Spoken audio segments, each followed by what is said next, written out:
మీ అందరికీ యేసు నామములో శుభాభివందనాలు. మరొకసారి అందరికీ ప్రేజలో గతకాలం అంతా ఏసీ మనం కాచి కాపాడేందుకు ఆయనకి కృతజ్ఞతలు చెల్లిస్తూ ఈ ప్రార్థన కూడా మనం ఆరాధించుకున్నాము. మన మధ్యన దేవి సిస్టర్ ఓపెనింగ్ ప్రే చేస్తారు. Praise lord sister. Praise lord sister. Opening pray చేయండి సిస్టర్. Okay sister. దేవుడు ఇచ్చిన అవకాశాన్ని బట్టి ప్రభు గొప్ప నామానికి మహిమ కలుగును గాక. అందరికీ ప్రైజ్ లార్డ్.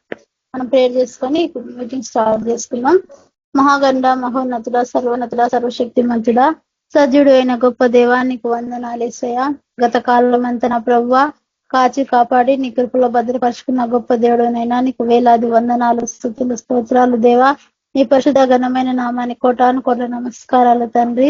నిజమైన దేవా నీతి మంతుడా సర్వశక్తి మంతుడా సజీవుడా నీకు వందనాలేసయ. మహాగణుడు మహోన్నతుడు సర్వోన్నతుడు సర్వశక్తి మంతుడు నా దేవా నీకు వందనాలేసయ. ఈ యొక్క ప్రభావ మీటింగ్స్ అంతటా తోడైనండి. జైనాన్ని విడుదల బట్టి నీకు వందనాలు. జైన్ అవసరంలో కూడా తండ్రి వరకు నాట్లు ఆటంకాలు కొట్టులో జైన్ అవటకు సహాయం దయచేయండి నా తండ్రి. నీకు వందనాలేసయ. పాట పడి బిడ్డకు చక్కని స్వరాన్ని దయచేయండి నా ప్రభావ. వాక్యం బిడ్డని దాయా నిస్లో చారణ మరుగు చేసి నాతో మాతో సూటిగా తేటగా మాట్లాడండి. వాక్యానుసరమైన జీవితాలు మాకు దయచేయండి ప్రభా. నా తండ్రి నీకు వందనాలేసయ. నీ వాక్యం మా హృదయాలను నీరు కట్టి ఫలింప దయచేయండి. నీటి ఎవరిని నాటబడిన చెట్టు వల్ల నా తండ్రి తమ కాలమందు ఫలమిచ్చే చెట్టు వల్ల నా ప్రభా మేము నీలో ఎదుగుటకు సహాయం దయచేయండి నా ప్రభా. నువ్వు నిజమైన దేవుడు అని నీతిమంతుడు అని నా దేవా పరిశుద్ధుడు అని ప్రతి బిడ్డ తెలుసుకునే కృపను దయచేయండి. అందరూ అంతటా రక్షణలోకి నడిపించండి నా తండ్రి. నీకు వందనాలేసయ్యా. కాలం సమీపించిన దేవా ప్రతి ఒక్కరు నా ప్రభా నిన్ను తెలుసుకొని నీ రెక్క నీళ్ళకు పరిగెత్తుకుని వచ్చే కృపను భాగ్యతను దయచే నా తండ్రి. నీకే వందనాలు. ఎప్పుడే అవసరత బాధతో చింతతో ఎంతోంది దేవా ప్రతి అవసరతలు అక్కని నామలు తీర్చండి. నీ కృపా నీ కాపుదల భద్రత క్షేమాన్ని దయచేయండి. ప్రతి కన్నీరు తుడవండి. ప్రతి బిడ్డకు నాన్న ఉన్న ప్రతి విచారణ కొట్టివేసి నా తండ్రి నీ గొప్ప సమాధానం దయచేయమని ఈ కూటంలో ఆది అంత మీరే అధ్యక్ష స్థానం వహించమని సమస్త మహిమకంత మీరు మాత్రం పొందుకోమని యేసు పరిశుద్ధ నామములో వేడుకుంటున్నాం తండ్రి. ఆమేన్. Thank you sister. అందరికీ praise the lord. Amen. Praise lord sister. Thank you. మన మధ్య స్వరాజ్ బ్రదర్ సాంగ్ పాడుతుంది. Praise lord. అందరికీ ప్రైజ్ లార్డ్. మా ప్రైజ్ లార్డ్ సిస్టర్. అందరికీ ప్రైజ్ లార్డ్. కేవీపీఎం లో ప్రతి ఒక్కరికి దేవునికి వందనాలు. మనం పాటలో స్తుతిద్దాం, యేసు ప్రభుని స్తుతిద్దాం. మనం నీతో ఉంటే జీవితం వేదనైన రంగుల పయనం, నీతో ఉంటే జీవితం బాటేదైన పువ్వుల కుసుమం, నీతో ఉంటే జీవితం వేదనైన రంగుల పయనం, నీతో ఉంటే జీవితం బాటేదైన పువ్వుల కుసుమం, నువ్వే నా ప్రాణాధారము, నువ్వే నా జీవాధారము, నువ్వే నా ప్రాణాధారము, నువ్వే నా జీవాధారము, నువ్వే లేకపోతే నేను జీవించలేను, నువ్వే లేకపోతే నేను బ్రతుకలేను, నువ్వే లేకపోతే నేను ఊహించలేను, నువ్వే లేకపోతే నేను లేను. నిన్ను విడిచిన క్షణమే ఒక యుగమై గడిచే నా జీవితం, చెదిరిన నా బ్రతుకే నేను వెతికే నీ తోడు కోసం, నిన్ను విడిచిన క్షణమే ఒక యుగమై గడిచే నా జీవితం, చెదిరిన నా బ్రతుకే నిన్ను వెతికే నీ తోడు కోసం, నువ్వే నా ప్రాణాధారము, నువ్వే నా జీవాధారము, నువ్వే నా ప్రాణాధారము, నువ్వే నా జీవాధారము, నీతో ఉంటే జీవితం వేదనైన రంగుల పయనం, నీతో ఉంటే జీవితం. బాధేదైన పువ్వుల కుసుమం, నీతో ఉంటే జీవితం. వేదనైన రంగుల పయనం, నీతో ఉంటే జీవితం. బాటేదైన పువ్వుల కుసుమం, నువ్వే నా ప్రాణాధారము, నువ్వే నా జీవాధారము. तू ही मेरे जीवन यीशु, तू ही है प्रभु, तू ही मेरे मन में यीशु, कोई नहीं प्रभु. तू ही मेरे जीवन यीशु, तू ही है प्रभु, तू ही मेरे मन में यीशु, कोई नहीं प्रभु. तेरे बिन ये जीना सबरना मुश्किल है यारो, तेरे बिन ये गुजरना बिताना या मुमकिन प्यारो. तेरे बिन ये तो जीना सबरना मुश्किल है यारो, तेरे बिन ये गुजरना बिताना या मुमकिन प्यारो. तू ही मेरे प्राणाधार है, तू ही मेरे जीवन दार है, तू ही मेरे प्राणाधार है, तू ही मेरे जीवन दार है. నీతో ఉంటే జీవితం, వేదనైన రంగుల పయనం, నీతో ఉంటే జీవితం. బాటేదైన పువ్వుల కుసుమం, నీతో ఉంటే జీవితం. వేదనైన రంగుల పయనం, నీతో ఉంటే జీవితం. బాటేదైన పువ్వుల కుసుమం, నువ్వే నా ప్రాణాధారము,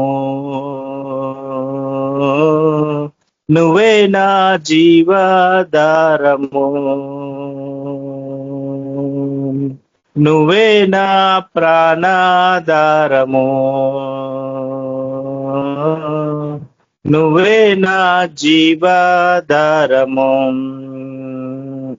నీతో నేను జీవిస్తానే కలకాలము, నిన్నే నేను ప్రేమిస్తానే చిరకాలము. నీతో నేను జీవిస్తానే కలకాలము, నేను ప్రేమిస్తానే చిరకాలము.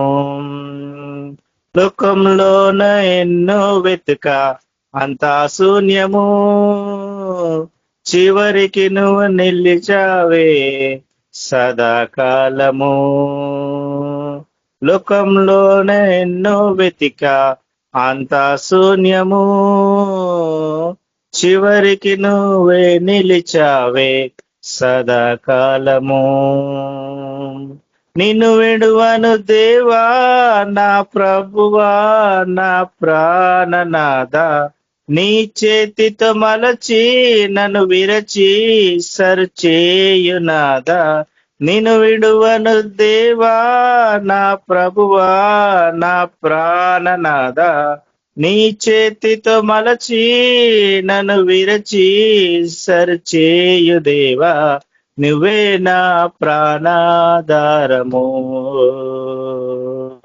యేసు, నువ్వే నా జీవాధారము, నువ్వే నా ప్రాణాధారము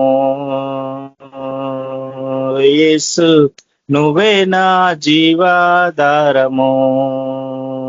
నీతో ఉంటే జీవితం, వేదనైన రంగుల పయనం, నీతో ఉంటే జీవితం.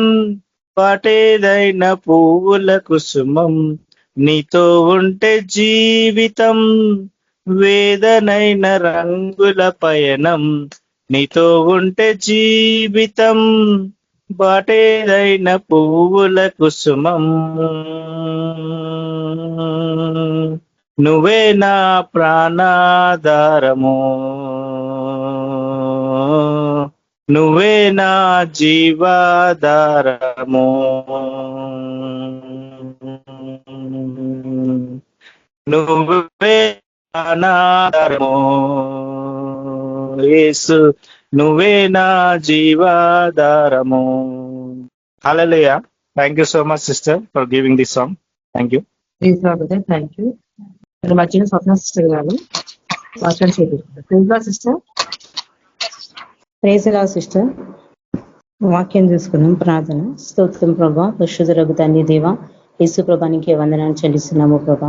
దేవాన్ని నామంలో ప్రభా మరి ఒకసారి ఏకీభవించడం తండ్రి ప్రభా, నీ స్వరం వినుటకు ప్రభా, నిన్ను స్తుతించుటకు ఆరాధించుటకు ప్రభా. అయ్యా ప్రభా మరి మీరు మా మధ్యలో ఉన్నారు ప్రభా, మేము విశ్వసిస్తున్నాం ప్రభా తండ్రి. అయ్యా ప్రభా మీరు ఖచ్చితంగా మా మధ్యలో ఉన్నారు, మాతో మాట్లాడుతున్నారు. దేవానికి వందనాలు చెల్లిస్తున్నాం ప్రభా తండ్రి. అయ్యా ప్రభా మేము నైనా మరి మమ్మల్ని మేము సరి చేసుకుందామన్న తండ్రి, మాతో మాట్లాడండి ప్రభా తండ్రి. మేము వాక్యానుసారంగా ప్రభా నడుచుకునే జ్ఞానము వివేకము బుద్ధి మాకు అనుగ్రహించి మనం వేడుకొంచున్నాము ప్రభా. వాక్యం చెప్తున్నా ప్రభా తండ్రి, మీకు ఆత్మ నడిపి దయచేసి తండ్రి మమ్మల్ని నడిపించమని వేడుకొంచు ప్రభా. మీరే మహిమ పొందమని యేసుక్రీస్తు నామములో ప్రార్థిస్తున్నాను తండ్రి. ఆమేన్. కీర్తనల గ్రంథము 118. కీర్తనల గ్రంథము 118 కీర్తన మనం చూసుకున్నాము. దావీదు కీర్తన. నేను నా పూర్ణ హృదయంతో నీకు కృతజ్ఞతాస్తుతులు చెల్లించుచున్నాను, దేవతల ఎదుట నిన్ను కీర్తించెదను. నీ పరిశుద్ధాలయం తట్టు నేను నమస్కారము చేయుచున్నాను.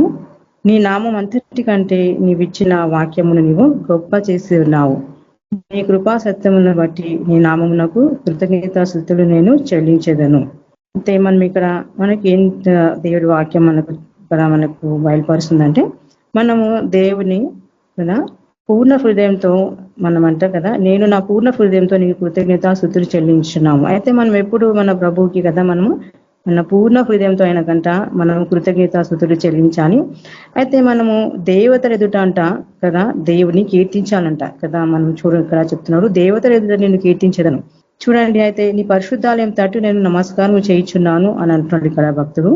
అయితే నీ నామం అంతటి కంటే నీవు ఇచ్చిన వాక్యమును నీవు గొప్ప చేసి ఉన్నావు అంటున్నాడు. అంటే ఇక్కడ మనం చూస్తే దేవుని వాక్యం అంట ఎంతో గొప్పదంట, దేవుడి వాక్యాన్ని ఎంతో గొప్ప చేస్తున్నాడంట. అంటే ఇక్కడ మనం చూస్తున్నాం ఏంటంటే కదా, మనము అందరి ఎదుట కదా దేవుని అంట మనము ఏం చేయాలి కదా, కీర్తించాలంట దేవుని. మనము ముఖ్యంగా కదా మనకి దేవుని యొక్క రాజ్యము ఏమేమి ఉన్నదంటే, దేవుని రాజ్యము మనం ఎప్పుడు మనకు తెలుసు కదా, దేవుని రాజ్యము ఆత్మ సంబంధమైనది.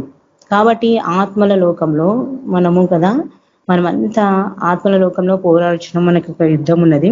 కాబట్టి ఇక్కడ ఏమంటున్నంటే కదా, దేవతల ఎదుట అంటే ప్రతి ఆత్మల ఎదుట మనం దేవుడిని మనము కీర్తించాలి, ఆయనను గణపరచాలి. ముఖ్యంగా దేవుని వాక్యాన్ని అంట మనం కదా, ఆయన వాక్యం ఎంతో గొప్పది. కాబట్టి దేవుని గొప్ప వాక్యాన్ని మనం ఏం చేయాలి, కృతజ్ఞతాస్తుతులు చెల్లించాలి. అంటే దేవునికి మనము ఎప్పుడు ఆయన యొక్క కృపా సత్యమును బట్టి ఆయనకి మనము స్తుతి చెల్లించాలి, ఆయనని కీర్తించాలి. ఆయనని కదా దేవుని యొక్క ఏంటంటే రూల్స్ కి మనం అంట లోబడి ఉండాలన్నమాట. అంటే ఏంటి, దేవుని యొక్క చట్టానికి మనం లోబడి ఉండాలి, దేవుని యొక్క వాక్య పరిధిలో మనం ఉండాలంట.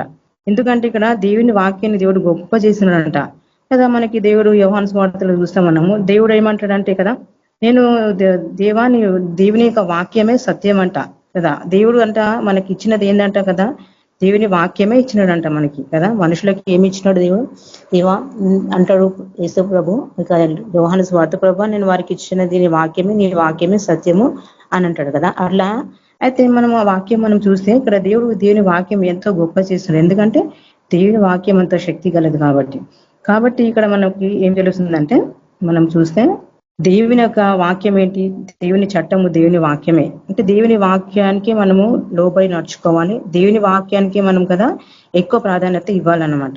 అంటే అంతగా దేవుని వాక్యానికి మనం లోబడి నడుచుకోవాలన్నమాట. అంటే చూడండి, దేవతలు అంటే ఏ దేవతల గురించి మాట్లాడుతుంది కదా, ఈ లోక దేవతలు ఉన్నాయి అంటే అవి కూడా ఆత్మలే కదా.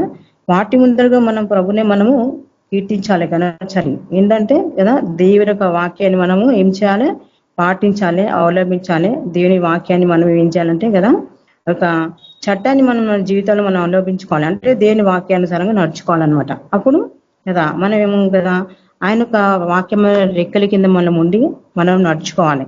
కాబట్టి మనం ఏం చేయాలంటే కదా, దేవుని యొక్క వాక్యాన్ని గొప్ప చేసిన దేవుడు కాబట్టి దేవుని వాక్యం మనం కూడా గొప్పగా చేయాలన్నమాట. అంటే చూడండి ఇక్కడ మనము 139వ కీర్తనలో చూసుకుంటే 14వ వచనంలో మనం చూస్తాం. ఇక్కడ ఏమని 15వ వచనంలో, నేను రహస్యమందు పుట్టిన నాడు, భూమి యొక్క అగాధ స్థలములలో విచిత్రంగా నిర్మింపబడిన నాడు, నాకు కలిగిన ఎముకలు నీకు మరిగే ఉండలేదని ఇక్కడ మనం వాక్యం చూస్తున్నాము. అంటే భూమి యొక్క అగాధ స్థలములలో విచిత్రంగా నిర్మింపబడిన నాడు అంటే ఏంటి కదా, అంటే ఎక్కడ ఇది భూమి యొక్క అగాధ స్థలంలో ఆత్మలు ఏమవుతున్నాయి అనమాట, అక్కడ నిర్ణయించబడుతున్నాయి అనమాట. అక్కడ దేవుని యొక్క చట్టం అక్కడ నుంచి, అంటే ఆత్మలు అక్కడ నుంచి బయటకు వస్తున్నాయి అనమాట. అంటే అక్కడ అధికారం దేవుని యొక్క ఆత్మలోకంలో అక్కడ దేవుని చట్టం అక్కడ పనిచేస్తుంది అనమాట, ఎక్కడైనా కానీ. కాబట్టి దేవుని వాక్యమే కదా దేవుని చట్టము, దేవుని వాక్యమే కదా మనము ఆ రూల్నే మనం పాటించి నడుచుకోవాలన్నమాట. అయితే ఆత్మలోకంలో దేవుని వాక్యాన్ని మనం ఏం చేయాలి కదా, పాటించాలి, అవలంబించాలి మన జీవితాల్లో. మనము ఆ వాక్యాన్ని పాటించి మనం నడుచుకోవాలి. ఎందుకంటే ఇక్కడ ఆ భూమి యొక్క అగాధ స్థలంలో నుంచి దేవుని ఒక ఆత్మ కదా సృజింపబడ్డది అనమాట. ఇది నాకు ఇవాళ మొన్న 3 రోజులు చదువుతుంటే నాకు ఈ వాక్యం అంత అర్థం కాలేదు, కానీ మళ్ళీ నేను చదువుతా ఉంటుంటే అగాధ స్థలంలో, భూమి యొక్క అగాధ స్థలం నుంచి ఏంటి బయటకు వచ్చింది విచిత్రంగా నేను అనుకున్నప్పుడు అక్కడ ఉండేది కదా ఆత్మే కదా అని అనుకున్నా. అప్పుడు నాకు అర్థమైంది. కాబట్టి భూమి యొక్క అగాధ స్థలం నుంచి కదా ఆత్మలు వస్తున్నాయి కాబట్టి కదా మనం ఏం చేయాలి కదా, ఆత్మీయ లోకంలో దేవుని చట్టానికి లోబడి మనం నడుచుకోవాలి. దేవుని చట్టం అంతా మనకు బైబిల్లో ముందుగానే దేవుడు మనకి రాసి పెట్టినాడు.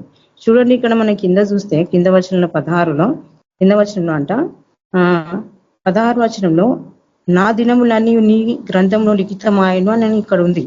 కాబట్టి కదా అక్కడ నుంచే నిర్ణయింపబడి ఆత్మలు బయటికి వచ్చి కదా ఆయన యొక్క గ్రంథంలో లిఖితం అయితే వ్రాయబడుతున్నాయి అనమాట. కాబట్టి మనం ఇది ఆలోచిస్తే ఏంటి మనం చూడాలంటే కదా, ఇక్కడ మనకు చాలా దేవుడు వాక్యం ద్వారా ఎన్నో మనకు బయలుపరిచింది కదా. అయితే ఈ వాక్యాలను మనం బాగా ధ్యానించినప్పుడు ప్రతి వాక్యం కదా దేవుడు మనతో మాట్లాడుతున్నప్పుడు మనం దానిలో ఉన్న సత్యాన్ని గ్రహించాలన్నమాట కదా. దేవుడు అదే తెలుసుకోమంటున్నాడు. ఏంటి దేవుని చట్టము, దేవుడు మనకు చెప్తున్నాడు ఏంటంటే, మనం ఒకసారి మత్తయి సువార్తలోకి మనం వెళ్దాము. మత్తయి సువార్త 4వ అధ్యాయాన్ని మనం చూసుకుంటే చూడండి, మన ప్రభువు అప్పుడు 4వ అధ్యాయంలో ఏమంటే, అప్పుడు యేసు అపవాది చేత శోధింపబడుటకు ఆత్మ వలన అరణ్యంలో కనుకోబడెను. 40 దినములు 40 రాత్రులు ఉపవాసం ఉన్న పిమ్మట ఆయన ఆకలి కొనక శోధకుడు వచ్చి ఆయన వద్దకు వచ్చి శోధిస్తున్నాడు. ఏమని, నీవు దేవుని కుమారుడవైతే ఈ రాళ్ళను రొట్టెలుగా అగునట్టు ఆజ్ఞాపించుమనెను. అందుకు ఆయన ఏమన్నాడు ప్రభు, చూడండి ఇక్కడ వాక్యాన్ని దేవుడు వాడుతున్నాడు కదా. దేవుడు వాక్య ఖడ్గాని ఇక్కడ వాడిని చూడండి. మనుషులు రొట్టె వలన మాత్రం కాదు కానీ దేవుని నోట నుండి వచ్చి ప్రతి మాట వల్ల జీవించాలని అంటున్నాడు అని వ్రాయబడి ఉన్నదని చెప్తున్నాడు దేవుడు. అంటే చూడండి దేవుడు వాక్యాన్ని ఎంతో గొప్ప చేస్తున్నాడు. ఇక్కడ ప్రభువే వాక్యాన్ని గొప్ప చేసి ఇక్కడ వాక్యం ఎత్తి మాట్లాడుతున్నాడు, వాక్యాన్ని గొప్ప చేస్తున్నాడు. శోధకుడు వచ్చి కదా శోధిస్తున్నాడు అనమాట. అంటే శోధకుడు అందరినీ శోధిస్తున్నాడు, మనందరినీ కూడా శోధిస్తాడు వాడు శోధకుడు వచ్చి. అయితే శోధకుడు ఏం చేస్తాడు కదా, వాడు దుష్టాత్మలను పంపించిన అవి శోధించడానికే చూస్తాడు. అది ఎట్లా శోధించగలుగుతాడు వాడు కదా. ఒకటి ఏంటంటే వాడు శోధించినప్పుడు కదా మనము దేవుని చట్టాలు పరిధిలోనే ఉండాలి. మనం దేవుని యొక్క వాక్యాన్ని పరిధి దాటి మనం వెళ్ళకూడదు.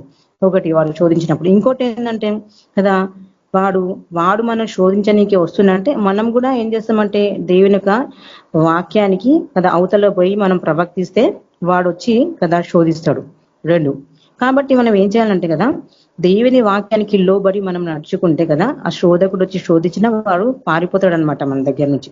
మన ప్రభు ఇక్కడ వాక్యాన్ని ఎత్తి చూపిస్తున్నాడు ఏంటంటే కదా, ఎక్కడైనా వాక్యంలో ఉందా కదా ఏమని, నువ్వు దేవుని కుమారుడవైతే రాళ్ళను రొట్టెలుగా చేసుకొని రాళ్ళను రొట్టెలు అవటకు ఆజ్ఞాపించమని బైబిల్లో ఎక్కడైనా ఉందా వాక్యంలో?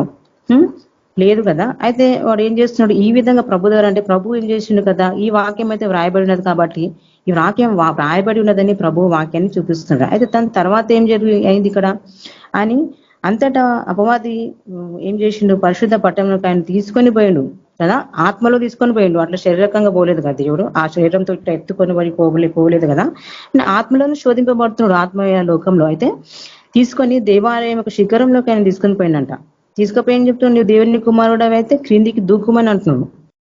అక్కడ ఎక్కడ దేవుని వాక్యం ఉందా, నువ్వు పైనుంచి క్రిందికి దూకు, నేను దేవదూతలు వచ్చి పట్టుకుంటారు ఎత్తుకుంటారు, నీ వాక్యంలో లేదు కదా. కానీ ప్రభు ఇక్కడ ఏమని అన్నాడు చూడండి, ఆయన నిన్ను గురించి తన దూతలకు ఆజ్ఞాపించును, నీ పాదములు ఎప్పుడైనా రాతి కలగకుండా వారు వచ్చి నేను చేతులతో ఎత్తుకుందరని దృష్టి అంటున్నాను. అప్పుడు ప్రభు ఏమంటాడు, ఇక్కడ ప్రభు నీ దేవుడిని నేను శోధింపవలదని మరి ఒక చోట వ్రాయబడినదని దేవుడు చెప్తున్నాడు వాక్యాన్ని. చూడండి, ప్రతి విషయంలో మనం ఏం చేయాలంటే కదా, వాక్యాన్ని లోబడి కదా, వాక్యమైన చట్టానికి దేవుని ఆజ్ఞకి లోబడే మనం నడుచుకోవాలని కదా. అప్పుడు కదా ఇక్కడ ఏం జరుగుతుందంటే, ఆ యొక్క ఆత్మీయ లోకంలో మనం ఆత్మీయ పోరాటంలో మనం ఉన్నాము. ఆత్మీయ లోకంలో ఏమైతే దేవుని వాక్యాన్ని మనం కైకొని నడుచుకుంటే, మనం దేవుని వాక్యాన్ని పాటిస్తే పలుకుతే ఏమైతుందంటే అక్కడ దేవుని కార్యాలు జరుగుతూ ఉంటాయి. అంటే అవి ఏం చేయలేడు అనమాట దుష్టుగా అట అని ఇక్కడ మనకు తెలుస్తుంది.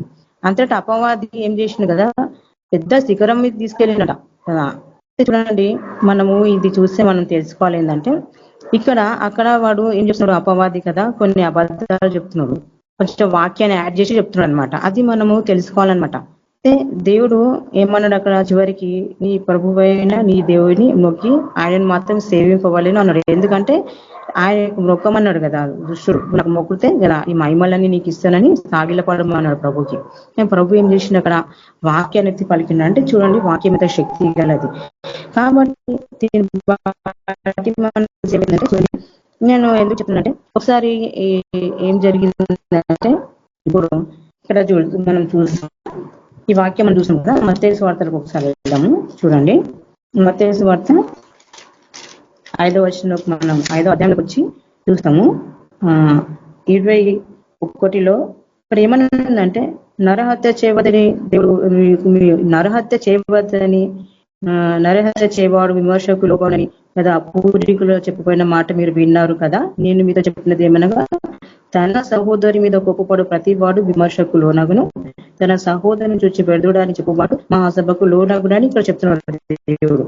అయితే చెప్పినాక నరకానికి లోనగునని చెప్పినాడు ఇక్కడ దేవుడు. చెప్పిన తర్వాత 23వ వచనం ఏమంటుంటే, కావున నీవు బలిపీఠం వద్ద అర్పణమును అర్పించుచుండగా నీవి మీద నీకు నీ సహోదరుని మీద నీకు ఏమైనా విరోధం ఉంటే, ఏమైనా ఉండేదో అక్కడ నీవు ఏం చేయాలి, నీకు జ్ఞాపకం వచ్చిన ఎడల ఏం చేయాలంటే ఫస్ట్ బలిపీఠం మీద అర్పణను విడిచిపెట్టి ఫస్ట్ నువ్వు సమాధాన పడు, అటు తర్వాతను నువ్వు వచ్చి అర్పణ అర్పింపు అని అంటున్నాడు ప్రభు ఇక్కడ. ఎందుకంటే కదా మన సహోదరు దగ్గర ఎవరి దగ్గర మనకి ఏదైనా సమస్య వచ్చినప్పుడు మనం ఏం చేయాలంటే వారిని క్షమించి కదా, యథార్థతో వారిని క్షమించి మన ప్రభు చెప్పిన వాక్యానికి లోబడి ఉంటే ఏమైతుంది చెప్పండి, ఆత్మీయ లోకంలో కదా దుష్టునికి అవకాశం దొరకదు, దుష్టాత్మలకు అవకాశం దొరకదు.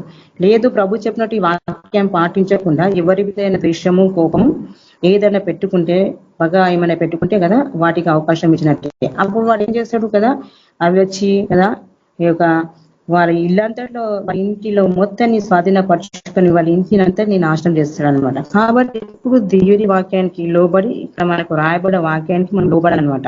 ఇక్కడ ఏం చెప్పుకున్న దేవుడు మనం చూసాం కదా ఇక్కడ, కావున అంట ఎవరి మీద కోపం ఉంటే ఏం చేయాలి, వారిని క్షమించి దేవుని దగ్గర మనం ప్రార్థించాలంట. మనసులో మనం చెప్పుకొని ప్రార్థిస్తే అది దేవుని సన్నిధికి వెళ్ళకుండా దుష్టుడు అడ్డగిస్తాడు దేవుని ఆ ప్రార్థనను కూడా, సమాధానం ఉండదన్నమాట. కాబట్టి దేవుని వాక్యానికి లోబడి క్షమించి వారిని సాధ్యమైతే సమాధాన పడాలి, మొత్తం మీదైతే వారిని క్షమించాలి. ఏ కోపం దేశం మనలో పెట్టుకోకుండా కదా మనం ఉంటే కదా ఆ యొక్క ఆత్మీయ లోకంలో వారి చట్టం పనిచేస్తుంది, దుష్టుడి యొక్క వారి కూడా ఉంటాయి కదా పనిచేయవు ఏ విధంగా. కాబట్టి మనం ఏం చేయాలి కదా, మన ప్రభు వాక్యానికి లోబడి నడిస్తే మన యొక్క అక్కడ అధికారం మన అధికారం పనిచేస్తాం. లేకపోతే చూడండి కొన్ని ఏమైతే ఒకసారి ఏమైందంటే, నేను దేవుళ్ళలోకి వచ్చినాక అప్పట్లో కొంచెం మధ్యలో నేను దేవునికి దూరం అయినప్పుడు, దాని తర్వాత మళ్ళీ నేను దేవుళ్ళలోకి వచ్చినాక బాగా ప్రార్థన పరంగా ఉంటుంటే, నేను వాక్యంలో ఉండడం ప్రార్థనలు ఉంటుంటే, నేను 3 గంటలకు 4 గంటలు లేసి ప్రార్థన చేస్తుంటే ఎక్కువ నేను దేవుళ్ళు ఉంటుంటే ఒక మంత్రగాడు ఉన్నాడనమాట. వాడికి నా మీద మా ఇంటి మీద ఏం చేసినా వాడికి పనిచేస్తలేదు అనమాట. ఏ ప్రయోగాలు శక్తులు పనిచేస్తలేదు. పని చేయకపోతే వాడే పిల్లలు ఉన్నారు, మేము ప్రార్థన చేస్తున్నాము దేవుళ్ళు ఉన్న బలంగా అయితే నా కళ్ళు కనిపిస్తున్నాయి, వాడు ఏ చేసినా నా మీద పని చేస్తారు, నా కుటుంబంలో పని చేస్తలేవు అని అంటాను. అయితే వాడు ఏం చేసిండు, ఇప్పుడు వానికి అవకాశం దొరకాలి. అయితే వాడు ఏం చేయాలి, ఇప్పుడు మా ఆయన అంతా ఉండేవాడు కాదు అప్పట్లో ప్రార్థనలో. అయితే మా భర్త ఏం చేసిండంటే ఆ మంత్రకాడు కొంచెం మా భర్త దగ్గరికి వచ్చి చెప్తున్నాడు ఏమని, ఇదిగో ఇప్పుడు మీకు మంచి అన్ని మీకు అన్ని మంచిగా ఉండాలంటే మీ ఇంట్లో ఇంకా మంచిగా ఉండాలి, మంచి జరగాలంటే అన్ని విధంగా అనుకున్న మీ కార్యాలు జరగాలంటే నేను చెప్పినట్టు చెయ్యి అని మా ఆయన ప్రేరేపిస్తున్నాడు. వాళ్ళు వచ్చి ఏమని వెళ్ళి మీ ఇంటి ముంగల వెళ్ళి ఒక విస్తరాకు తీసుకొని 3 ముద్దల అన్నం పెట్టేసి ఇంటి ముందర, ఎర్రదంట నల్లదంట తెల్లది కలిపి పెట్టేసేను అక్కడ, చూడండి అప్పుడు ఎట్లుంటుందా అన్నాడు. ఈ రోజు నాకు చెప్పిండు. చెప్తే అప్పుడు నా దృష్టికి ఎక్కువ ఏ విధంగా అవకాశం దొరుకుతలేదు వాడికి, మా మీద ఏ రోగాలు పంపించడానికి కానీ ఏ విధమైనగా వాడికి అవకాశం దొరకలేదు. కాబట్టి ఈ విధంగా నా భర్తను ప్రేరేపించి ఇట్లా చేస్తే వాడికి అవకాశం దొరికితే వాడు దూషిండు అనమాట. కాబట్టి నేను అది గుర్తికి నేనేం చేసిన, వాక్యం ఎత్తి చెప్పిన మా భర్తకి ఇట్లా చేయకూడదు, మనం ఇట్లా ఉండాలి, వాక్యానుసారం నడుచుకోవాలని చెప్పినాను. చెప్పిన తర్వాత నేను వాడి గురించి ప్రార్థించిన బాగా. ఎవరైతే నా భర్తకు చెప్పిండో ఆవిడ దూరం వెళ్ళిపోవాలి, నా భర్తకు దూరం వెళ్ళిపోవాలి, ధైర్య తాపన కూడా ఉండదు ప్రభు అని చెప్పి దేవుడి దగ్గర నేను ప్రార్థించిన. ఒక 3-4 నెలలు ప్రార్థన చేస్తా ఉంటే అక్కడ రుచి వాడికి గొడవ అయ్యి పెద్దగా వాడి కొట్ట నుంచి వాడు వెళ్ళిపోయాడు. చూడండి, ఇట్లా దుష్టుడు ఏం చేస్తాడంటే ఇప్పుడు వాడు ఆత్మీయ లోకంలో వాని యొక్క పనులు చేయాలంటే ఏం చేస్తాడంటే ఫస్ట్ మనం అవకాశం ఇచ్చేటట్టు వాడు ఏం చేస్తాడంటే మనని ప్రేరేపించడానికి చూస్తుంటాడు కదా. మనం దేవుని వాక్యానికి లోబడి నడుచుకుంటే వాడు ఏం చేయలేడు అనమాట. నేను ఏం చేసినా దేవుని వాక్యానికి లోబడి నడిచిన కాబట్టి ఇప్పుడు ఏం చేయలేకపోయినాడు కదా. మంత్రగాళ్ళు కూడా ఏం చేయలేరు అనమాట. ఎందుకంటే మన ప్రార్థన ద్వారా కదా వాళ్ళ శక్తులన్నీ ఫెయిల్ అయిపోతా ఉంటాయి. మనం ప్రార్థన ఎందుకు చేస్తాం చెప్పండి? దేవుని వాక్యం మనలో ఉంటది కాబట్టి మనం ప్రార్థన చేస్తాం. దేవుని వాక్యం మనలో లేకుంటే మనం అంత విశ్వాసంతో ప్రార్థన చేయం కదా. కాబట్టి వాక్యం ద్వారా మనలో విశ్వాసం వస్తుంది. మన వాక్యం మనలో అవలంబించుకుంటే కదా ఆత్మీయ లోకంలో కదా మనకి అధికారం వస్తుంది. కాబట్టి మనం ప్రార్థిస్తుంటే వాడికి అన్ని ఫెయిల్ అవుతా ఉంటాయి. కొన్ని చూడండి, కొన్ని ఆశీర్వాదకరమైన ఇల్లులు ఉంటాయి. దేవుని యొక్క ఆశీర్వాదకరమైన ఇల్లులో కదా వాడు ఏం చేస్తాడంటే అటాక్ చేయడానికి చూస్తూ ఉంటాడు. ఆ అటాక్ చేయడానికి చూడాలంటే ఏం చేస్తాడు? ఫస్ట్ కదా ఎట్లా చేయాలి, వీళ్ళ ప్రార్థన ఎట్లా ఆపాలి, వీరి విశ్వాసాన్ని ఎట్లా కొట్టాలి, వీరి ప్రార్థన ఎట్లా ఆపాలి అని చెప్పి ఏం చేస్తాడు కదా. ఇప్పుడు మనం ఒక నైట్ 12 గంటలు వేసి మనం ప్రార్థన చేస్తున్నాం అనుకో, ఆ టైంలో చేంజ్ చేస్తాడు కదా దుష్టుడుగా. కానీ మనతో అక్కడ ఏం చేస్తాడు, పక్కన ఎవరినో ప్రేరేపిస్తాడు. వాడు ఏదో విధంగా మనకి కదా కదా మనను బాధపరచడానికి చూస్తుంటాడు. ఎట్లా అంటే ఇంకోసారి ఏం చేస్తారంటే రాత్రికి ఆ పక్కన ఏం చేస్తారంటే పెద్దగా పాటలు పెడతా ఉంటున్నాడు. దాంతో సేమ్ చాలా కోపం వచ్చేసాను, దోషం వచ్చాలి, ఇదేంటి రాత్రి పాటలు పెట్టి నన్ను డిస్టర్బ్ చేస్తున్నా, నాకు కోపం వచ్చాలి, ద్వేషం వచ్చాలి. అప్పుడు వానికి అవకాశం దొరకాలన్నమాట, దృష్టికి మంచిగా. కాబట్టి నేనేం చేస్తాను టైంలో నేను ద్వేషం కోపం మేము తెచ్చుకున్నాను. వాటి నుంచి నేను ప్రార్థనలో దేవుని దగ్గర పెట్టుకుంటా. దేవుడు అన్నా నిన్ను బాధించమన్నా, నిన్ను ఎవరైనా బాధిస్తే నువ్వు ప్రార్థించమన్నాడు దేవుడు. కాబట్టి నేనేం చేస్తా, నన్ను ఎవరైనా బాధిస్తా ఏం చేస్తా, దేవుడిని ప్రార్థిస్తున్నాను. ప్రభు ఇతని వల్ల నాకు డిసిప్లిన్ జరుగుతుంది కాబట్టి నాకు జరుగుతుందని దేవుడి డిస్టర్బెన్స్ మనకి దూరం అయిపోతుంది. అట్లా మనము ఎంతో మనం కదా దేవుని వాక్యాన్ని నిలబడి మనము జయించాలన్నమాట. దేవుడు మనతో చెప్పిన ఏంటంటే మనం ప్రార్థిస్తాము కదా, వాక్యాన్ని చెప్తాం కానీ వాక్యానుసారం మనము ఎదుకోకపోతే కదా వాళ్ళకి అవకాశం దొరుకుతుందట. నాకు అనుభవం. ఎందుకంటే మనం ఆజ్ఞలు ఇచ్చిండు, ఆజ్ఞల్లో మళ్ళీ దేవుడు 2 ఆజ్ఞలు ఇచ్చిండు. ఏమని? క్షమించాలి, మనం బాధించాలి, మన శత్రువుని ప్రేమించాలంట. మొదట మనం దేవుడు మన శత్రువుగా ప్రేమించాలి, శత్రువులను ప్రేమించాలి, మన బాధించే వాళ్ళు క్షమించి ప్రార్థించాలి. ఇది కదా, ఇది మనం చేయకుండా మనం అడ్డగిస్తూ ఉంటాడు. కోపంతో ఇతరుల మీద మనకి ద్వేషం చేస్తూ ఉంటాడు, ఇలాంటివి చేస్తూ ఉంటాడు అనమాట. ఎందుకంటే వానికి అవకాశం దొరకాలి. కొన్ని వస్తువుల ద్వారా వారికి అవకాశం వచ్చేటట్టు చేస్తాడు అనమాట. అందుకే మనం ఎక్కడ ఏ వస్తువు కూడా తీసుకుంటాము, ఏ ఎక్కడ తెచ్చుకుంటామో మనం జాగ్రత్త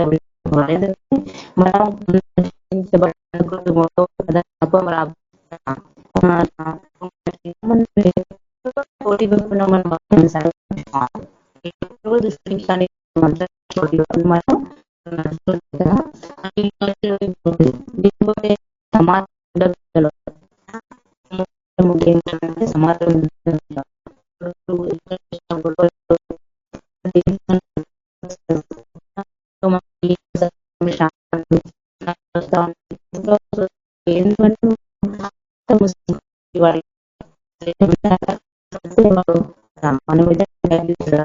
మనం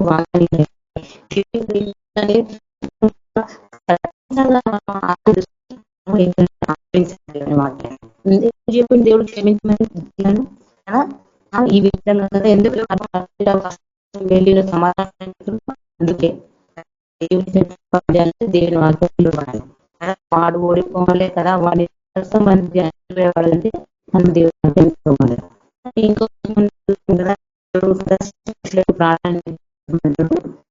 దృష్టి నుంచి కదా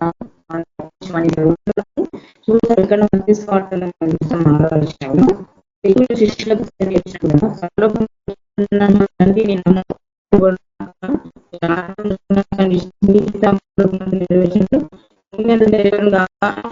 అంటే దేవుడి చిత్తం భూమి దేవుని వాక్యాన్ని దేవుని వాక్యాన్ని మనము ఆచరించాలి, దేవుని వాక్యాన్ని మనం పోవాలి. తర్వాత దేవుడు ఏమంటారంటే చూడండి దృష్టి నుండి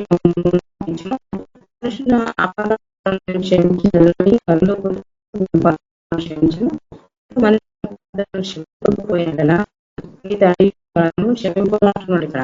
చూడండి ప్రతి విషయం మనం యథార్థాన్ని కలిగి క్షమించే మనసు ఉండాలి మనకి కదా, ప్రతి దాంట్లో మనం యథార్థంగా ఉండాలి, న్యాయనీతిగా నడచాలి కదా.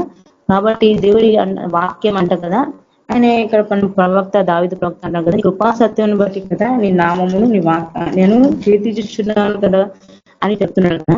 కాబట్టి మనం ఇక్కడ ఏం చూస్తున్నాంటే కదా, ప్రభు ఇక్కడ ఏం చెప్తుంటే మనము శోధనలో మనం పడద్దంటే కదా మనం ప్రార్థనా పరంగా ఉండాలి. శోధనలో మనం కదా మన మీదికి రాకుండా, శోధకులు మన దగ్గరికి రాకుండా కదా, వచ్చిన వారు పారిపోవాలంటే కూడా మనకి కదా ఏంటి వాక్య ఖడ్గమే, దేవుని వాక్యమే మనకి ఆధారం కదా. దేవుని వాక్యమే మనలో ఉంటే కదా ఏం జరుగుతుంది ఇక్కడ, దేవుని వాక్యం మనలో ఉంటే మనము శోధన నుంచి కూడా తప్పిపోతాం. ఇంకోటి ఏం చెప్తారంటే మనం అంట ఇతరులను క్షమించినాడ మన పరలోకపు తండ్రి మనల్ని క్షమిస్తాడంట, మన ప్రతి అపరాధంలో క్షమిస్తాడు.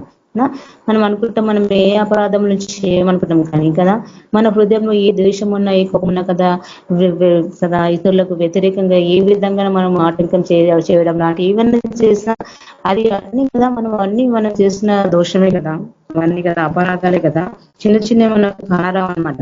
కాబట్టి కదా ఏ చిన్న అపరాధం ఉండదనే దేవుడు కోరుకుంటా ఉంటాం. కాబట్టి ఏ శోధనలో పడకుండా నువ్వు ఉండాలంటే ఏం చేయాలి కదా, మనం ఏం చేయాలి, దేవుని వాక్యానికి లోబడి యథార్థ హృదయం కలిగి తన ప్రతి విషయంలో మనము ఓపిక కలిగి ఉండాలన్నమాట. ప్రతి విషయంలో ఓపిక కలిగి ఫస్ట్ మనం క్షమించే గుణం ఉండాలి. దేవుడి ప్రేమ స్వరూపి కాబట్టి దేవుని యొక్క చట్టంలో మనం ఉన్నాం కాబట్టి కదా, దేవుడి యొక్క రూల్ ఏంటి, ఇతరులను క్షమించాలి, ప్రేమించాలి కదా, ప్రభుకు లోబడి ఉండాలి, ప్రార్థించాలి, వాక్యానుసారం నడుచుకోవాలి, దేవుని ఆజ్ఞలకు లోబడి నడుచుకోవాలి. ఎవరైతే దేవుని ప్రేమిస్తా అంటే అది కాదు, ఆయన ఆజ్ఞలకి లోబడి నడుచుకున్న వాళ్ళే ఆయన వాక్యానుసారంగా ప్రవర్తించే వారే ఆయన ప్రేమించేవారంట ప్రభు అనుసారం.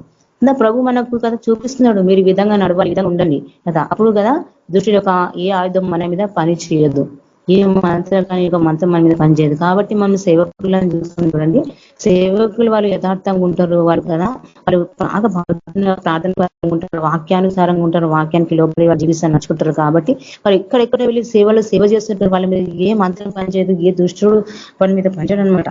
ఆ దృష్టి యొక్క కార్యాలు ఏవి కూడా సేవకుల మీద పనిచేయరు, ఎందుకంటే వాళ్ళు ఆ విధంగా ఉంటారు, క్షమించేవారుగా. కాబట్టి ఎక్కడెక్కడలో వెళ్ళి సేవ చేస్తూ ఉంటారు, అడవులలో ఊర్లలో చూడండి. వారి కుటుంబాలు వారు ఎంత ఆశీర్వాదకరంగా ఉంటారు కదా, వారికి ఏ అపాయం రాకుండా దేవుడు చూస్తూ ఉంటారు కదా. వస్తే ఒకవేళ శ్రమ దేవుడి శ్రమ వస్తే కదా, అది కదా మనం ఓపికతో సహిస్తే కదా, ఆ శ్రమలో దేవుడు మనకి కొన్ని నేర్పించాలని శ్రమ పంపిస్తాడు దేవుడు. కానీ మనమే కావాలని కదా దేవుని వాక్యానికి లోబడకుండా తెచ్చుకుంటే అప్పుడు ఏం చేస్తాడు అనమాట కదా, దుష్టుడు ఏం చేస్తాడంటే వాడు మన ఇంటి మీద కబ్జా చేసుకుంటాడు అనమాట. రోగాలు, సమస్యలు, అపవాదాలు, రకరకాల సమస్యలు అనమాట. మంత్రికుని గంట అవకాశం దొరకాలంటే వాడి గంట భక్తులు ఏం చేస్తారంట మన ఇంట్లోకి దుష్టాన్ని పంపించినప్పుడు వాళ్ళు మనలో కోపము ద్వేషం రీబానికి చూస్తారంట కదా.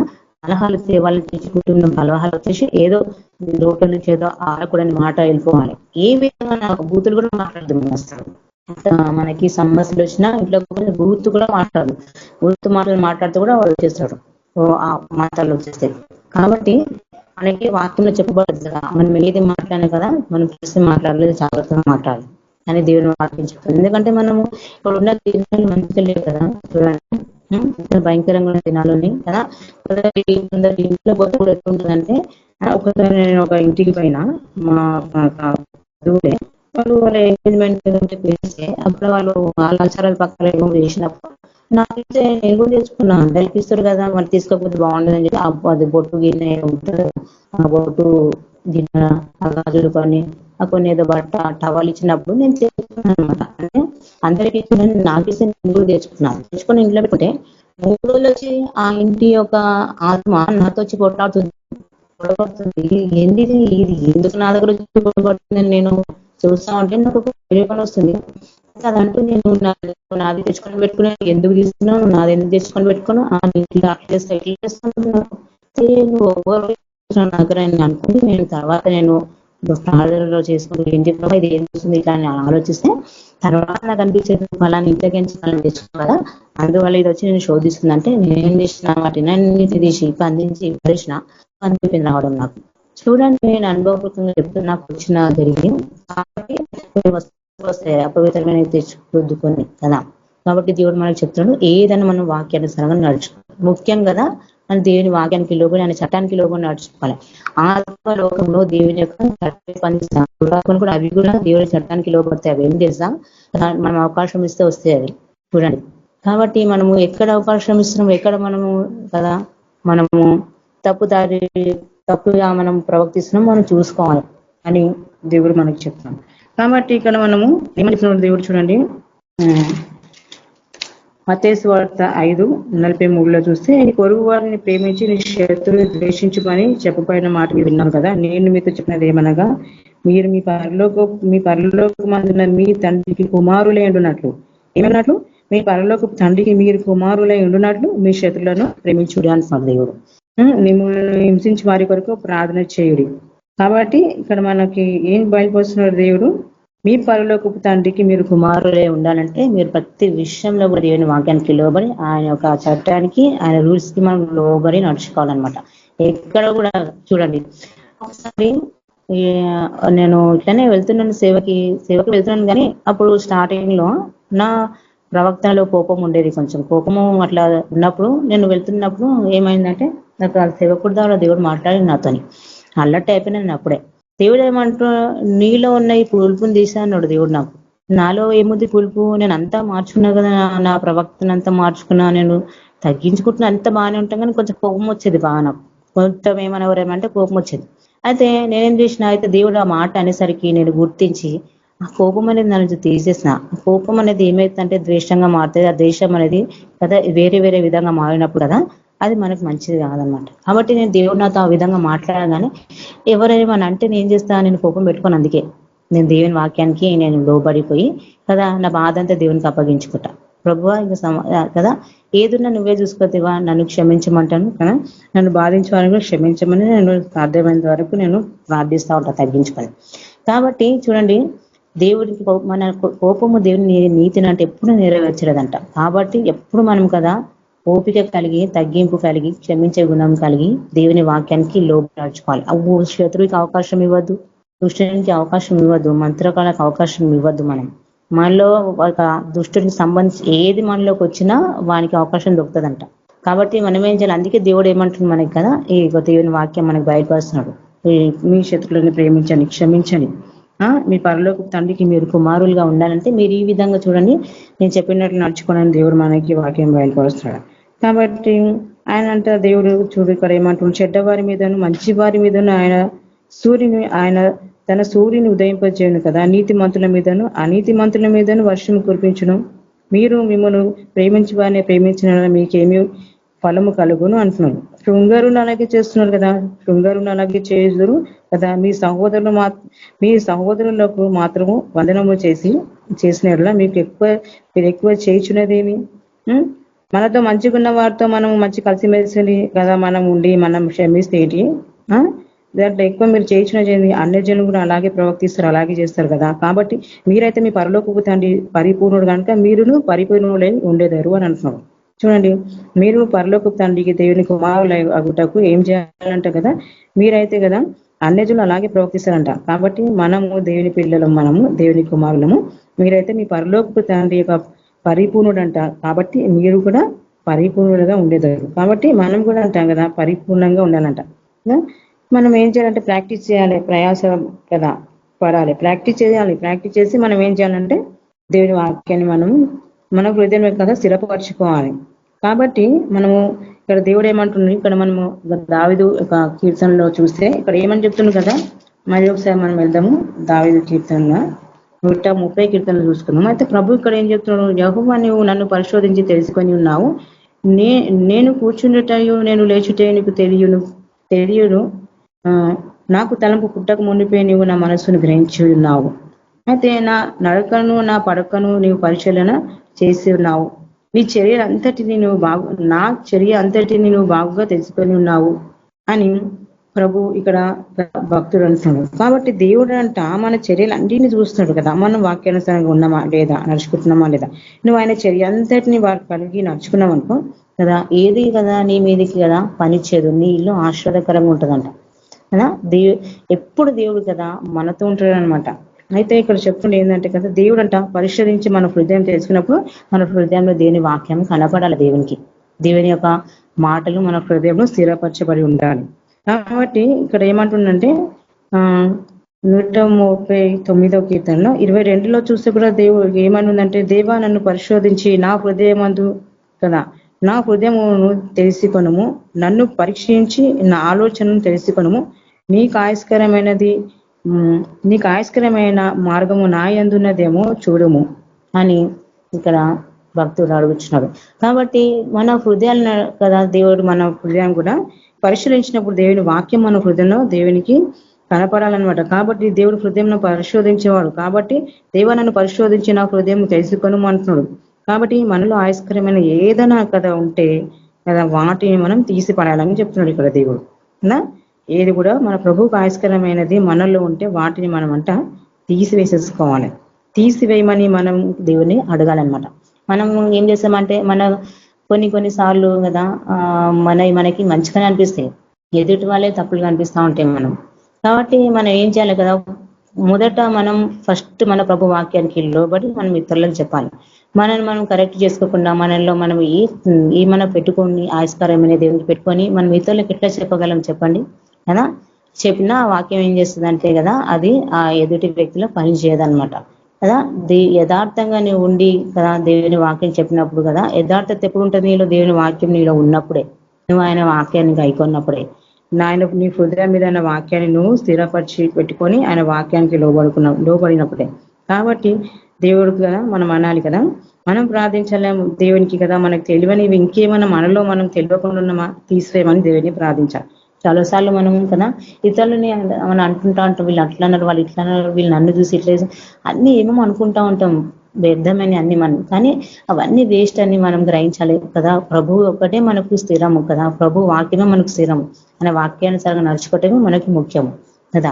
ఏ విషయమైనా అందుకే కాబట్టి మనం ఏం చేయాలంటే దేవుని వాక్యానికి లోబడి నడుచుకున్నాము కదా. ఆత్మీయ లోకంలో మనము దేవుని యొక్క చట్టానికి మనం లోబడి ఉండాలి.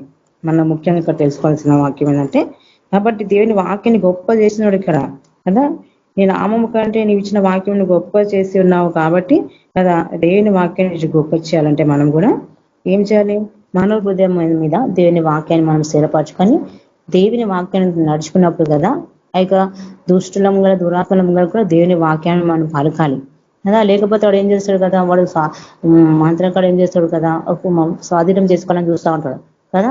రకరకాలుగా హింసిస్తూ ఉంటారు కదా, మాంత్రికులు హింసిస్తూ ఉంటాయి, దురాత్మలు హింసిస్తూ ఉంటాయి అనమాట. అవి హింసించినప్పుడు కదా మనము దేవుని వాక్యానుసారంగా నడుచుకున్నప్పుడు కదా మనం పలకాలి ఏమని చెప్పి కదా.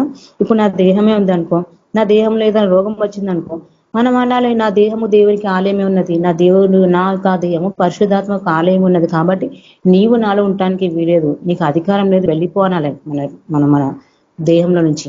ఏదైనా ఏ ముళ్ళైనా ఏ పాపమైనా కదా మనలో నుంచి కదా మనం పలకాలన్నమాట కదా. ఏంటి, నా దేహము దేవునికి ఆలయం ఉన్నది, నా హృదయంలో దేవుని వాక్యం ఉన్నది, నీవు నన్ను ముట్టడానికి వీలేదు, నీకు ఏ అధికారం లేదు, వెళ్ళిపో అని మనం గద్దించాలి కదా. దేవుడు మనకు బయటపరుస్తున్నాడు అనమాట కదా. అయితే ఒకరోజు ఏమైంది, నేను లాస్ట్ కొంచెం చెప్పేసి ముగిస్తున్నాను. నాకు కడుపులో విపరీతంగా నాకు 25 days నుంచి బాధాకరంగా ఉంది, ఏంటో అంత ఆయాస్కరంగా కడుపులో తింటే ఒకలాగా ఉంటుంది, తిప్పుతుంది, అంత మంటగా, గ్యాస్ ట్రబుల్ ప్రాబ్లము, ఎంత విపరీతంగా కడుపులో అవుతుంటే నేను ప్రార్థన చేస్తా ఉన్నా దేవునికి, ప్రభా నాకు ఏముందో స్వస్థపరిచి బాగు చేయ ప్రభా, నేను ప్రార్థన చేస్తా ఉన్నా దేవునికి, చేస్తా ఉంటే కదా ఒక రోజు నాకు చంద్రశేఖర్ అన్న వచ్చిండు నా కళలో వచ్చి అన్న ఏం చేసిండు, అందరికీ తలల మీద చేయబెట్టి ప్రార్థిస్తాడు కదా, అన్న ఏం చేసిండు డైరెక్ట్ నా కడుపు మీద చేయబెట్టి ప్రార్థిస్తే నేను ఏం చేసిందంట ఇట్లా పడిపోయినానంట. పడిపోగానే కదా అది ఏమైందో నా కడుపులో ఏముండేనమో కానీ అది వెళ్ళిపోయింది. చూడండి ఎంత విపరీతంగా ఇబ్బంది ఉండే కడుపులో. అయితే ఏ మెడిసిన్ వాడకుండా ప్రార్థన చేస్తున్నా ఈ కళ నాకు పడ్డది. దాని తర్వాత నాకు ఒక 15 రోజుల తర్వాత నాకు స్వస్థత అనేది వచ్చింది. లేకపోతే అరిగేది కాదు, విపరీతంగా కడుపులో అంత సమస్య ఉండేది నాకు. చూడండి అయితే ఏంటంటే మనము కదా పలికినప్పుడు కదా ఈ మన దేహము దేవునికి ఆలయం ఉన్నది కాబట్టి కదా దాన్ని గద్దించినప్పుడు అది వెళ్ళిపోతుంది. చూడండి నేనేం చేసినా కదా నా కడుపులో చేయబెట్టి నేను కూడా ప్రార్థించుకున్నా, ఏమన్నా వెళ్ళిపోవాలని నేను ప్రభు నామంలో నేను పలుకుతా ఉంటే ఇట్లా అన్న నాకు కళలో వచ్చేసి ఇట్లా ప్రార్థన చేయగానే అది ఆ సమస్య అనేది వెళ్ళిపోయింది. నాకు ఇంతకుముందు కూడా నాకు ఇట్లనే కడుపులో ప్రాబ్లం ఉన్నప్పుడు అన్ననే వచ్చేసి దేవుడు దేవుడు మన దగ్గర రావాలంటే కదా దైవ సేవకుల ద్వారా వస్తాడు కదా దేవుడు మనకు ఆ విధంగా. కాబట్టి అన్నల్లాగా వస్తాడు, ఒకసారి రవణల్లాగా కూడా వస్తాడు దేవుడు స్వస్థపరచడానికి. అయితే ఒకరోజు నా కడుపులో చేపెట్టేసి ఏదో రిపేరింగ్ ఇలా బండ్లు రిపేరింగ్ చేసినట్టు హాస్పిటల్లో పోయి సర్జరీ చేసినప్పుడు చేసిన ఆ విధంగా చేయగానే నా కడుపులో అప్పుడు కూడా సమస్య ఉంటే నాకు వెళ్ళిపోయింది, బాగుపడింది నాకు. అయితే చూడండి నేను ఏం చేస్తున్నా కదా ప్రార్థనలో నేను వాటిని గద్దిస్తున్నాను, అవి ఆ విధంగా వెళ్ళిపోతున్నాడు. దేవుడు నాకు చూపిస్తున్నాడు చూడండి అన్న ద్వారా రవణ ద్వారా కూడా చూపిస్తూ ఉంటారు. ఎందుకంటే ఎక్కువ మనం అయితే ఎవరైతే వాక్యాన్ని మనం నడుచుకుంటామో ఎవరైతే మనకు బోధించే సేవకులు ఉంటారో వారిలాగా దేవుడు మన దగ్గరకు వచ్చి మాట్లాడుతూ ఉంటాడు కదా. మెడ మీద భయంకరమైన నొప్పునే, నాకు ఎంత విపరీతంగా నొప్పునంటే నా మెడలో అది నాకు మెడిసిన్ వాడితే తగ్గలేదు. ఒక రోజు భయంకరంగా నేను బాధపడి ఏడుస్తున్న, విపరీతంగా జ్వరం వచ్చేసి నాకు బాయిలో ఆ నొప్పి వలన. అయితే ఏమైంది, నేను దేవా ఈ నొప్పి భరించలేకపోతున్నా అని ప్రార్థన చేస్తా. విపరీతంగా నొప్పి 2 సంవత్సరాల క్రితం ఇది. అయితే సడన్ గా వచ్చి రవణ వచ్చేసి మెడ మీద పెట్టి ప్రార్థన చేయగానే ఒక పురుగు లాంటిది వెళ్ళిపోయింది మెడ నుంచి. వెళ్ళిపోగానే ఆ నొప్పి తగ్గిపోయిందంటే చూడండి నాకు ఇప్పటి వరకు మళ్ళీ ఆ నొప్పి అనేది రాలేదు. అంత భయంకరంగా ఉంటుంది నొప్పి అంటే అది వస్తే మనం అసలు కూర్చోలేము, పండుకోలేము, ఎట్టు అర్థం కాదు మనకి. చూడండి దేవుడు ఈ విధంగా మనం స్వస్థపరచడం ఎందుకు, ఎప్పుడు మనం చెప్పుకోవాలి నా దేహము పరిశుద్ధాత్మక ఆలయం ఉన్నది, నా దేహము దేవునికి ఆలయం ఉంది, నేను నా ప్రభు వాక్యానికి లోబడి నడుచుకుంటున్నాడు అని మనము కదా ఆ లోకంలో మనం లోకంలో పలకాలన్నమాట కదా. దేవుని వాక్యం చాలా బలమైనది కదా, ఎంతో దేవుని వాక్యం ఒక ఖడ్గం అనమాట. కాబట్టి కదా మనకి దేవుడి రోజు బయలుపరుస్తున్నాడు ఏంటంటే కదా చూడండి మనము ప్రార్థన పూర్వకంగా ఉండాలి. ఏదున్నా మనం దేవుని ద్వారా చెప్పుకోవాలన్నమాట ప్రార్థనలో కదా. ఎవరి మీద మనకి ఎలాంటిది పెట్టుకోవద్దు, ఫస్ట్ మనము అది అవకాశం ఇవ్వద్దు అన్నమాట. ఎందుకంటే మనం దేవుని కుమారులై ఉన్నాం కాబట్టి మనం కూడా పరిపూర్ణంగా ఉండటానికి ప్రయాసపడదాం. దేవుని వాక్యం దీయించున్నాక ప్రార్థించుకుని స్తోత్రం ప్రభా, పరిశుద్ధ తండ్రి, మహోన్నతుడ, సర్వోన్నతుడ, సర్వశక్తిమంతుడ, పరిశుద్ధాత్ముడ దేవా యేసు ప్రభా తండ్రి నీకు స్తోత్రం చెల్లిస్తున్నాం ప్రభా. అయా మాతో మాట్లాడినందుకు నీకు వందనాలు ప్రభా. కృప మీ దేవానికి స్తోత్రం చెల్లిస్తున్నాం ప్రభా. తండ్రి మాలో ప్రభా మీకు ఆశ్చర్యమైన ఏదనంటే ప్రభా వాళ్ళ నుంచి తీసేరు ప్రభా, మేము తీసి పడేస్తాం ప్రభా. అయా ప్రభా మీ వాక్యానికి మేము లోబడి నడుచుకుంటాం ప్రభా తండ్రి. అవును ప్రభా తండ్రి, అయా మేము ఇతరులను ప్రేమిస్తాం, ఎవరిని ద్వేషించాం ప్రభా తండ్రి. అయా ఓపిక కలిగి ఉంటాం ప్రభా తండ్రి. అయా ప్రభా ఇంకా మమ్మల్ని సరిచేయండి ప్రభా తండ్రి. దేవా మమ్మల్ని ఇంకా సరిచేయండి ప్రభా తండ్రి. అయా ప్రభా మేము నేను ఆత్మలోకను ప్రభా తండ్రి. మేము అధికారం కలిగి ఉండాలి దేవా ప్రభా. అవును ప్రభా మేము ఎంతో మందిని విడుదల చేయాలి ప్రభా తండ్రి, టీకర శక్తి నుంచి మంత్రశక్తుల నుంచి ప్రభా. అయా మమ్మల్ని అభిషేకించండి, దీవించండి ప్రభా, మీ శక్తితో నింపండి దేవా. అయా వచ్చిన ప్రతి బిడ్డను ఆశీర్వదించండి ప్రభా. దేవా ఈ వాక్యం ప్రభా తండ్రి ఎవరైతే వింటారో ప్రభా తండ్రి వారిని బలపరచండి, మీ శక్తితో నింపండి ప్రభా. దేవాది దేవా అయ్యా ఇంకా ప్రభా తండ్రి వాక్యం ప్రతి సత్యం గ్రహించలాగిన ప్రభా మా ఆత్మ నేతలను ఇవ్వండి ప్రభా తండ్రి. మీ వాక్యానికి లోబడి నడుచుకోవాలన్న జ్ఞానము, వివేకము, బుద్ధి మాకు అనుగ్రహించండి ప్రభా.